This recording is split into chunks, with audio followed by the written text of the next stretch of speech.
In the last two chapters, you have read about the landforms and the drainage of our country. These are two of three basic elements that one learns about the natural environment of any area. In this chapter, you will learn about the third. That is the atmospheric condition that prevail over our country. Why do we wear woolen in December, or why it is hot and uncomfortable in the month of May, and why it rains in June, July? The answer to all these questions can be found out by studying about the climate of India. पिछले दो पाठों में आपने हमारे देश के पिछले दो अध्यायों में आपने हमारे देश की स्थल कृतियों एवं उपवास के बारे में पढ़ चुके हैं। किसी क्षेत्र के प्रकृति प्राकृतिक पर्यावरण को समझने के लिए आवश्यक तीन मूल तत्वों में से दो तत्व ही हैं। इस अध्याय में आप तीसरे तत्व अर्थात हमारे देश की वायुमंडलीय अवस्था के बारे में पढ़ेंगे। हम दिसंबर में ऊनी वस्त्र क्यों पहनते हैं, अथवा मई का महीना एवं गर्म एवं असुविधाजनक क्यों होता है, या जून जुलाई में वर्षा क्यों होती है। इन सभी प्रश्नों के उत्तर आप भारत की जलवायु का अध्ययन करके जान सकते हैं। Climate refers to the sum total of weather condition and variation over a large area for a long period of time, more than 13 years. Weather refers to the state of atmosphere over an area at any point of time. The elements of weather and climate are the same, i.e.,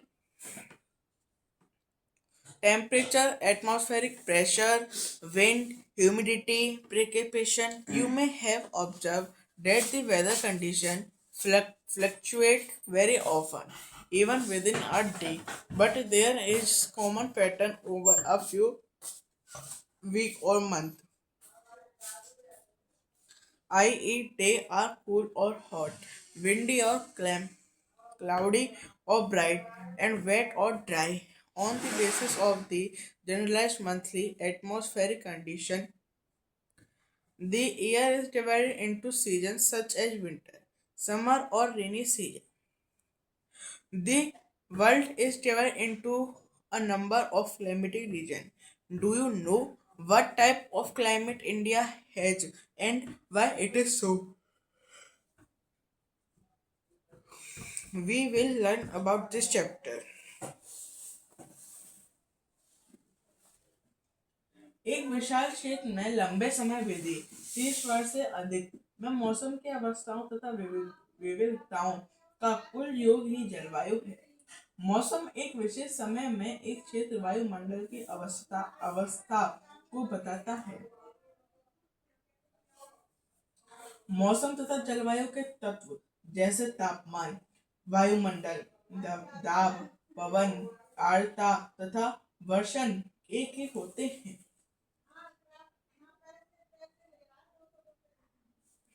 आपने अवश्य ध्यान दिया होगा कि मौसम की अवस्था प्राय एक दिन में ही कई बार बदलती है, लेकिन फिर भी कुछ हफ्ते महीनों तक वायुमंडल अवस्था लगभग एक समान ही बनी रहती है।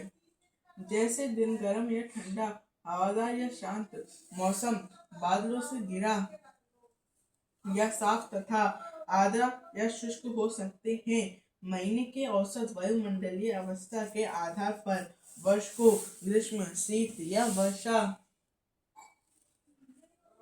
ऋतुओं में विभाजित किया गया है। विश्व को उनके जलवायु प्रदेशों में बांटा गया है। क्या आप जानते हैं कि भारत जलवायु कैसी है तथा ऐसा क्यों है? इस संबंध में हम इस अध्याय में पड़ेंगी। डू यू नो, क्या आप जानते हैं? The word monsoon is derived from the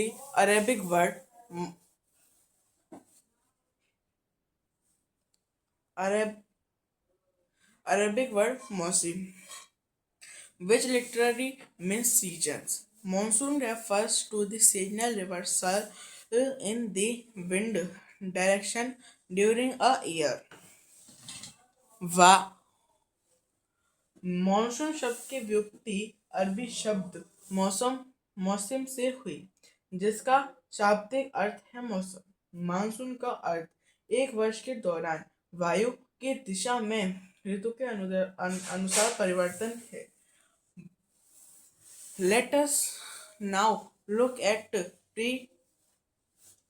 precipitation. There are variation not only in the form and types of pre-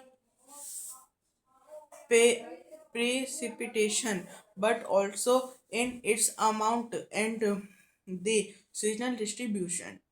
While precipitation is mostly in the form of snowfall in the upper parts of Himalayas, it rains over the rest of the country. The annual precipitations varies from over 400 centimeter in Meghalaya to less than 10 centimeter in Ladakh and western Rajasthan. Most part of the country receive rainfall from June to September, but some parts like the Tamil Nadu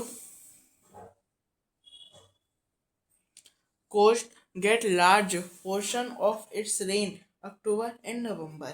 In general, coastal areas experiments less contrast in temperature conditions. Seasonal contrasts are more in the interior of the country. There is decrease in rainfall generally from east to west in the northern plains.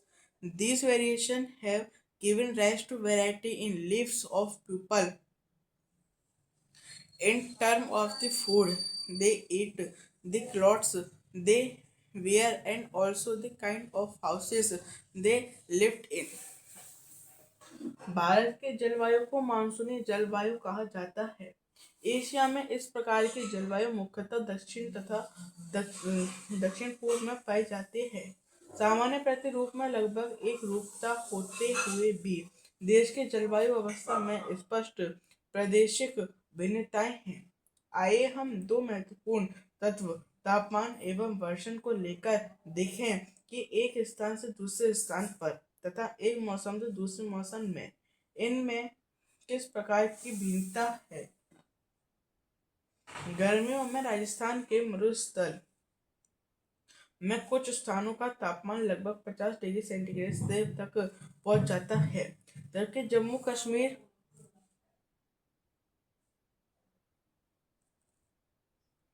के तापमान लगभग 20 degree centigrade रहता है। सर्दी की रात में जम्मू कश्मीर को द्रास तापमान -45 डिग्री से सेंटीग्रेड तक हो सकता है, जबकि तिरुवनंतपुरम में यह 22 डिग्री सेंटीग्रेड से हो सकता है। अब वर्षण की ओर ध्यान है।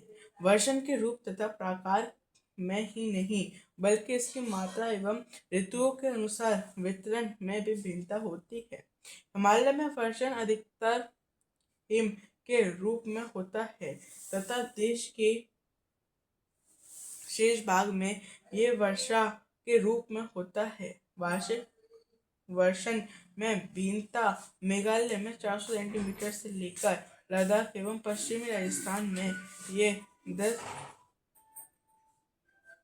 सेंटीमीटर से भी कम होती है। देश के अधिकतर भागों में जून से सितंबर तक वर्षा होती है, लेकिन कुछ क्षेत्र जैसे तमिलनाडु तट पर अधिकतर वर्षा अक्टूबर एवं नवंबर में होती है।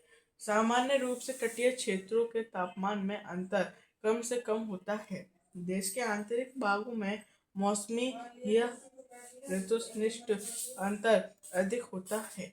उत्तरी मैदान में वर्षा की मात्रा सामान्यतः पूर्व से पश्चिम की ओर घटती जाती है। ये भिन्नताएं लोगों के जीवन में विविधता लाती हैं, जो उनके भोजन, वस्त्र और घरों के प्रकार में दिखती हैं। Rajasthan, find out why the house in Rajasthan have thick wall and flat roofs. Why is it that the house in Tarai region and in Goa, Mangalore have sloping roofs? Why house in Assam are built on steel?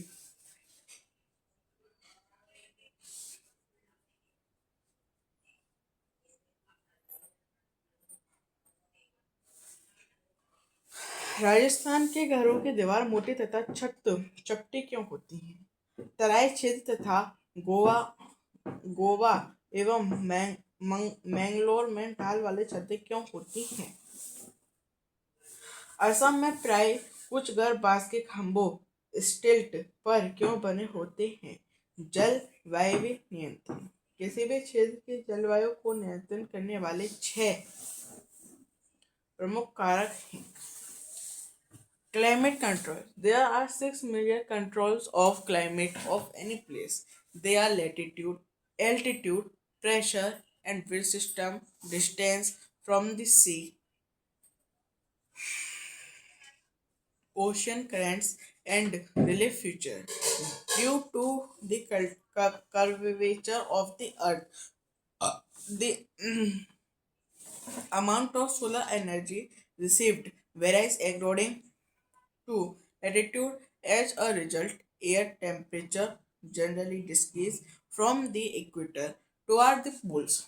As one goes from the surface of the earth to higher altitude,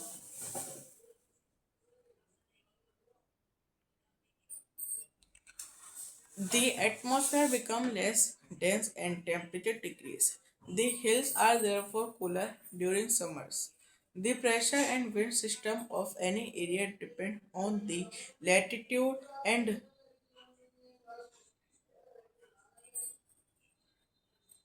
altitude of the place. Thus, it influences the temperature and rainfall pattern. The sea exerts a moderating influences on climate. As the distance from the sea increases, its moderating influence decreases, and the people experience extreme weather conditions. This condition is known as continentality, i.e., very hot during summers and very cold during winters. Ocean currents, along with onshore winds, affect the climate of the coastal areas. From example, any coastal area with warm or cold currents flowing past it will be warm or cold if the winds are on shore.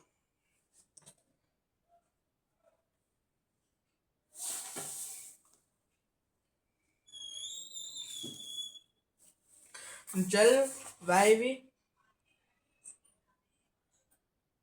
नियंत्रण। किसी भी क्षेत्र की जलवायु को नियंत्रण करने वाले 6 प्रमुख कारक हैं। अक्षांश, तुंगता, ऊंचाई, वायुदाब एवं पवन तंत्र, समुद्र से दूरी, महासागरीय धाराएं तथा उच्चवाच लक्षण। पृथ्वी की गोलाई के कारण इसे प्राप्त सौर ऊर्जा की मात्र अक्षांशों के अनुसार अलग अलग होती है। इसके परिणाम स्वरूप तापमान विषुवत वृत्त से ध्रुवों की ओर सामान्यतः घटता जाता है। जब कोई व्यक्ति पृथ्वी की सतह से ऊंचाई की ओर जाता है तो वायुमंडल की संघनता कम हो जाती है तथा तापमान घट जाता है। इसलिए पहाड़ियां गर्मी के मौसम में भी ठंडी होती हैं। किसी भी क्षेत्र का वायु दाब एवं पवन तंत्र उस स्थान के अक्षांश तथा ऊंचाई पर निर्भर करती है। इस प्रकार ये तापमान एवं वर्षा के वितरण को प्रभावित करता है। समुद्र का जलवायु समकारी प्रभाव पड़ता है। जैसे जैसे दूरी बढ़ती है यह प्रभाव कम होता है।